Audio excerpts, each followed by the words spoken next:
तस्वीर की शुरुआत होती है एक मिलियनेयर आदमी रिची को दिखाते हुए जो अपना फैमिली बिजनेस रन करता है। आज उसकी सक्सेस पार्टी पर हम उसकी पूरी फैमिली और उसके वाइफ हंटर को भी देख पाते हैं।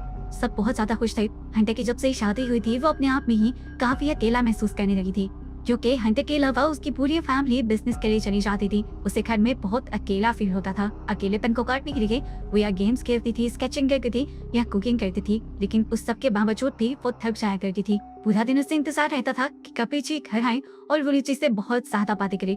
लेकिन जब जब वो रिची से बातें करती थी तो रिची अपने फोन में बिजी रहता था। उसे वो अटेंशन मिले ही नहीं जो वो चाहती थी। ऐसे ही दिन गुजरते रहते हैं और एक दिन हंटर को पता चलता है कि वो प्रेग्नेंट है। ये बात सुनकर वो बहुत ज्यादा खुश हो जाती है और इस बारे में रिची को भी बताती है। रिची खुश होकर फैमिली डिनर प्लान कर लेता है, जहाँ पर बैठकर ये लोग इस बड़ी न्यूज को अपने मॉम डैड से शेयर करने वाले थे। सभी लोग की खबर सुनकर बहुत ज्यादा खुश हुए और इस टाइम पर हंटर चाहती थी कि सब लोग उसकी वो कहानी सुनी कि कैसे उसे प्रेगनेंसी का पता चला। लेकिन दोबारा ये रिची करार ने उसकी बात काट दी और ये लोग अपने बिजनेस डिस्कशन में लगे। इस मरतबा हंटर को इतना ज्यादा अकेला फील हुआ कि उसे गुस्सा आने लगा। उसने टेबल पर देखा और उसे एक गिलास में बर्फ नजर आई और गुस्से में उसने बर्फ ही खाना शुरू कर दी और बर्फ खाने की आवाज से सभी लोग बहुत ज्यादा तंग होकर गए। रिची की मॉम ने उसको समझा और उन्हें लगा कि हंटर ने ऐसा भी प्रेगनेंसी की वजह से किया है। अक्सर लड़कियों को ऐसी हालत में डिप्रेशन हो जाता है, इसलिए अगली सुबह हंटर के डिप्रेशन को दूर करने के लिए वो हंटर को एक बुक देकर जाती है। हंटर चाहती थी कि रिची की मॉम बैक थेरेपी भी उनसे बात करें, लेकिन रिची की मॉम भी यहाँ से चली गई। अब वो बुक पढ़ने लग जाती है और इसी बुक में लिखा था कि इंसान को अपने डिप्रेशन को दूर करने के लिए हर रोज कुछ नया करने का ट्राई करना चाहिए, कुछ ऐसा जो उसने कभी पहले ना किया हो, ना ही एक्सपेक्ट किया हो। ये सोचते हुए उसके दिमाग में एक अजीब ख्याल आता है और वो उठकर एक मार्बल बॉन खा लेती है। और हैरानी की बात थी, ये खाने के बाद उसे इतना अच्छा फील हो रहा था जैसा उससे पहले कभी नहीं फील हुआ था। थोड़ी देर बाद जब रिची घर आता है तो वो नोटिस करता है कि हंटर आज बहुत ज्यादा खुश है, पिछले दिनों से भी ज्यादा। रिची उससे खुशी की वजह पूछता है तो हंटर बताती है, आज मैंने कुछ बहुत अनएक्सपेक्टेड किया और उसी वजह से मुझे अपने पे बहुत खुशी हो रही है। रिची इस टाइम मुझसे पूछता है तो आखिर तुमने ऐसा क्या किया, लेकिन हंटर इस टाइम झूठ बोल देती है। अगली सुबह हंटर को हम इससे भी ज्यादा अजीब काम करते हुए दिखते हैं। वो पिछले दिन खाए हुए मार्बल बॉल को अपने स्टूवी बेस्ट में से निकाल कर संभाल लेती है।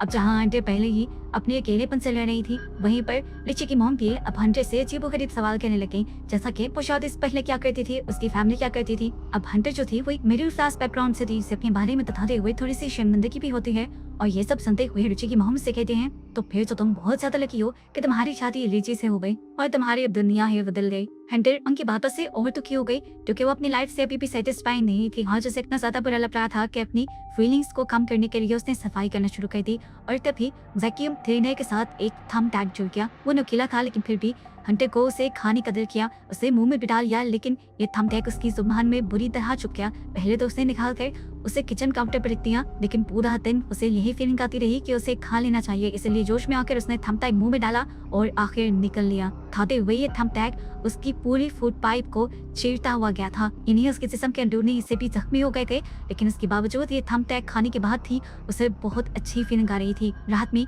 रिची अपने फ्रेंड्स के साथ छत पर पार्टी करने के लिए आ जाता है। चाहा तो हंटर को भी बाहर था, लेकिन तभी उसे बहुत ज्यादा पेट में दर्द होना शुरू हो गया। वो जब वॉशरूम में गई तो थंब टैग तो उसका बाहर निकल आया, लेकिन इस मरतबा थंब टैग की वजह से उसके जिस्म से बहुत ज्यादा ब्लड भी आया था। दर्द भी उसे बहुत ज्यादा हो रहा था। अब रिची भी उसे ढूंढते हुए रूम में आ गया, लेकिन रिची के आने से पहले ही उसने सारा ब्लड साफ कर दिया ताकि रिची को कुछ भी पता न चले। थोड़ी देर बाद यहाँ पर रिची का एक फ्रेंड आ जाता है। वो हंटर को माँ बनने के लिए कंग्रेचुलेट करता है और फिर उससे शेयर भी करता है कि स्पाइडरी मैन को बहुत ही अकेला फील कर रहा है। मोइंटे से पूछता है, क्या मैं आपको गले लगा सकता हूँ। हंटर भी उसे गले लगा लेते हैं और यहाँ पे हमें फील होता है कि उसकी लड़की किससे ज्यादा हंटर उसे गले लगाना चाह रही थी, अपना अकेलापन दूर करने के लिए। हर वक्त गुजरता रहा और दिन ब दिन हम देखते रहे कि हंटर का बिहेवियर बहुत ज्यादा चेंज हो रहा था। वो ऐसी चीजें खाना शुरू कर चुकी थी जो आम लोग डाइजेस्ट ही नहीं कर पाते, जैसा कि सेल, बैटरी, सेफ्टी पिन्स और बहुत सी ऐसी चीजें जिन्हें वो बाद में अपनी स्टूल पेस्ट से निकाल कर संभाल भी रहती थी और उन्हें क्रॉसेस की तरह उसने सजा कर भी रखा हुआ था। अब कुछ दिन गुजर जाते हैं और हंटर को अपने रूटीन चेकअप के लिए हॉस्पिटल जाना पड़ता है, जहाँ पर जब डॉक्टर उसका अल्ट्रासाउंड कर रही होती हैं तो पता चलता है कि बेबी तो बिल्कुल नॉर्मल है, लेकिन हंटर की गट के अंदर बहुत ही अजीब किस्म का ऑब्जेक्ट है। ये देखते हुए डॉक्टर फौरन उसकी इमरजेंसी सर्जरी करने को कह देती हैं। हंटर की सर्जरी शुरू कर दी जाती है और एक के बाद एक उसके इंटेस्टाइन में से बहुत सारे अजीबोगरीब ऑब्जेक्ट निकलते हैं, जैसे कि सेफ्टी पिन्स, फाइबर बॉल्स और इस तरह की चीजें। सर्जरी के बाद डॉक्टर्स उसकी सिचुएशन पर बात करते हैं और डॉक्टर्स को ये पता चलता है कि हंटर एक साइकोलॉजिकल डिसऑर्डर से गुजर रही है, एक दिमागी बीमारी से गुजर रही है, जिसमें इंसान का दिल करता है ऐसी चीजें खाने का जो इंसान नहीं था सब पाउंडेची। ये सब सुनकर बहुत ज्यादा गुस्से में आ चुका था। वो हंटर को घर लेकर आता है और हंटर को बहुत ज्यादा डांटता है। वो हंटर से ये सब कुछ एक्सपेक्ट नहीं कर रहा था। वो अब अपने रूम में से ऐसी सारी चीजें उठा लेता है जिनको खाया जा सकता था, लेकिन वो नहीं जानता था कि हंटर तो कुछ भी खा सकते हैं। खैर रिची जितना परेशान था, रिची के डैड उससे भी ज्यादा परेशान थे क्योंकि उन्हें रिची के बेबी की टेंशन थी। इसलिए वो हंटर के लिए फुल ही एक बहुत बड़े साइकियाट्रिस्ट को बुक कर लेते हैं। बातें करते हुए ये साइकियाट्रिस्ट हंटर से पूछती है कि तुम्हें क्या मिलता है ये सब कुछ खाकर। वो बताती है कि जब मैं ऐसी चीजों को अपने मुंह में रखती हूँ तो मुझे उनकी फीलिंग बहुत अच्छी लगती है। इन चीजों के टेक्सचर्स बहुत अच्छे लगते हैं अपने मुंह में। यहाँ पर साइकियाट्रिस्ट को अंदाजा हो जाता है कि उसने ये सब कुछ खाना अभी भी नहीं छोड़ा। कि बात तो रिची को बता देती है और रिची अब हंटर के लिए एक बॉडीगार्ड हायर कर लेता है जो 24 घंटे उसके साथ रहने वाला था, उस पर नजर रखने वाला था ताकि हंटर कुछ ऊट पटांग का ना खा ले। और इस बॉडीगार्ड के आने से हंटर और भी ज्यादा फ्रस्ट्रेट हो जाती है, गुस्से में आ जाती है। यहाँ पर हम देखते हैं कि बाहर को भी हंटर की ये सारी हरकतें पसंद नहीं आ रही थी। वो हंटर से अजीब सा नाराज और उखड़ा उखड़ा रहता था, जो कि उसकी एक अपनी सोच थी। वो ये सोचता था कि इतने बड़े घर में हंटर रहती है, हर फैसिलिटी होने के बावजूद ऐसी क्या वजह हो सकती है कि उसे दिमागी बीमारी हो गई। क्या वो इतने बड़े घर में भी खुश नहीं रह सकती। खैर को बॉडीगार्ड हर तरह से हंटर के ऊपर नजर रख रहा था, लेकिन हंटर फिर भी बाथरूम में छुप के कुछ ना कुछ ऐसा खा ही लेती थी जो उसे नहीं खाना चाहिए। अब थोड़े दिन बाद रिची का बर्थडे आने वाला था। हंटर उसके लिए बहुत ही शानदार पार्टी अरेंज करती है और यहाँ पर वो बहुत खुशी से सबको मिल रही थी। हालांकि उसे लोगों से मिलना ज्यादा पसंद भी नहीं था, लेकिन आज उसके साथ और भी कुछ ज्यादा बुरा हो गया। सभी लोग उससे बस ये चीजें खाने वाली बीमारी के बारे में बात कर के और ये सब जानकर उसे बहुत गुस्सा आया। उसे रिची से कहा क्या जरूरत थी सबको तेरी बीमारी के बारे में बताने की, लेकिन रिची कहता है कि मैं तुम्हारे अच्छे के बारे में ही सोच रहा हूँ। लेकिन हंटर को इतना बुरा लगा था कि हंटर रात में रिची से अपने से माफी मांगने को कह देती है। अब अगला दिन आता है, थेरेपिस्ट दोबारा आती है। हंटर को आज थेरेपिस्ट से बात करते हुए बहुत अच्छा फील हो रहा था क्योंकि वो बात ही तो करना चाहती थी। थेरेपिस्ट के चले जाने के बाद वो गार्डन में जाती है और पौधों की देखभाल करने लग जाती है। हालांकि उस टाइम उसका दिल भी करता है कि वो उठाकर इस सारी मिट्टी खा ले, लेकिन वो अपने ऊपर कंट्रोल रखती है। अब अपने हाथ धोने के लिए जैसे ही वो वॉशरूम में जाती है तो सुनती है कि लिची उस थेरेपिस्ट को पैसे देना था ताकि वो थेरेपिस्ट हंटर की एक एक बात उसे बताए। ये सुनते हुए हंटर बहुत ज्यादा पैनिक हो गई कि पता नहीं क्या क्या बातें थेरेपिस्ट ने रिची को बताई होंगी। वो बिल्कुल टूट गई, उसे बहुत थका हुआ, लेकिन उसने किसी को शो नहीं किया। लो रोकर उसका बुरा हाल हो गया था। अपने आप को छुपाने के लिए वो बैग के नीचे चली गई और तकी उसका गार्ड उसे ढूंढते हुए बैग के नीचे आया। उसके गार्ड को भी आज उसके हालत पर तरस आ गया था। वो उसके अकेलेपन को समझने लगा था। गार्ड ने उससे कुछ नहीं कहा, बस उसके कंधे पे हाथ रख दिया और उसके पास ही लेटा रहा। काफी देर बाद जब हंटर की आंख खुली तो उसने देखा कि गार्ड भी वही सो गया था। वो बेड से बाहर निकल आई, लेकिन गुस्सा उसका अभी भी कम नहीं। इसी गुस्से की वजह से उसका उटपटांग की चीजें खाने का दोबारा दिल कर जाता है और वो सारी कबर्ड्स और दराजे खोल के ऐसी चीजें ढूंढने लग जाती है जिनको वो खा सके। उसे यहाँ पर एक स्क्रू ड्राइवर नजर आया और वो उसे ये निकल लेती है, लेकिन उसे निकलने की वजह से उसकी तबीयत बहुत ज्यादा खराब हो गई थी। स्क्रू ड्राइवर उसके गले में फंस गया था। उसके गले से अजीब आवाजें आने लगी थी और वो नीचे गिर गई।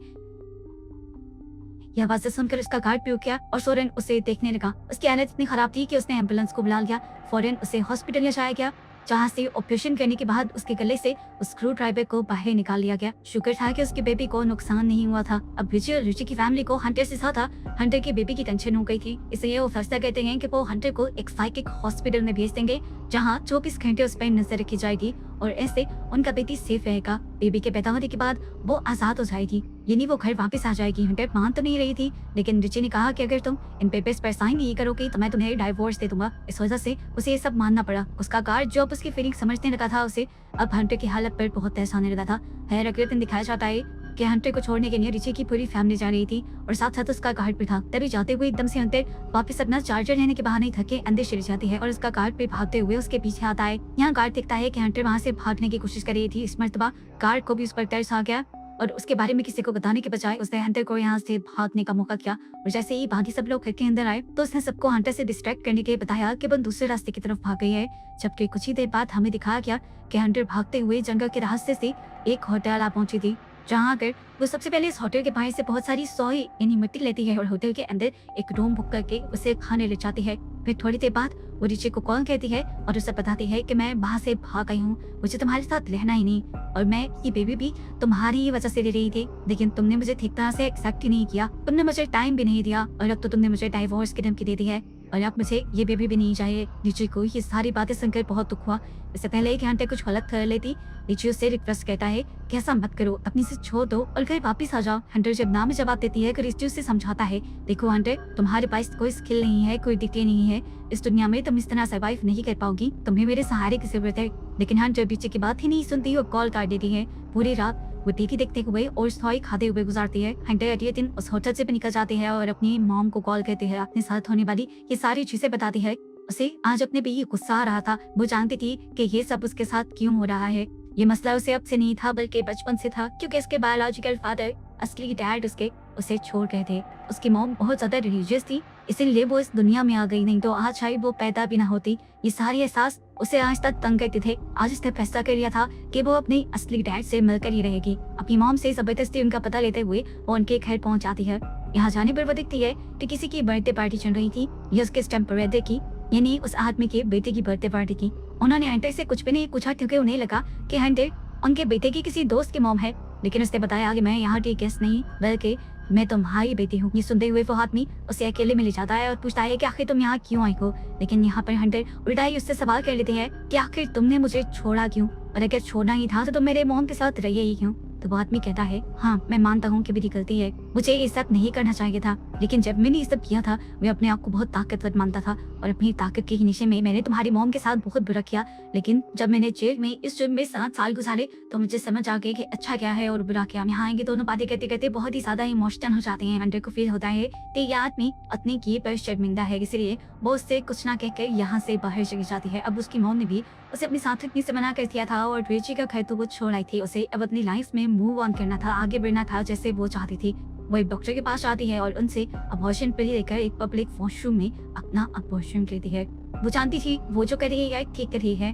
अभी तो वो अपनी जिम्मेदारी पर उठाने के काबिल ही थी कि वो एक बच्चे की जिंदगी अपनी तरह खराब नहीं कर सकती थी। फिर डैड से भाग करने के बाद उसकी सोच में काफी तब्दीली आई थी और अब वो एक नई लाइफ जीने के लिए तैयार थी। और बस हंटर को ये दिखाते हुए उसकी ये कहानी खत्म हो जाती है।